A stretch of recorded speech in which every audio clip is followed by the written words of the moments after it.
Paleozoy erasında baş vermiş hadisələr Pangea qurusunun iki böyük qrup parçasına, Lavrasiya və Gondvana ayrılması baş vermişdir. Pantalas okeanının sahəsinin artma və azalması baş verib.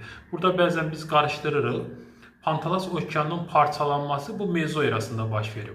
Amma bizə sahəsinin artması və azalması deyilsə bu Paleozoy erasında olub.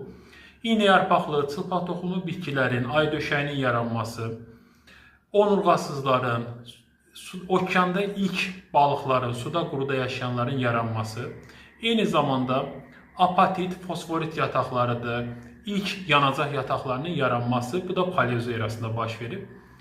Manqan, polimetal, dəmir filizlərinin yeni yataqlarının yaranması, Paleozoy erasında yeni yataqlar yaranıb, amma burada qarışdırmamamız lazımdır.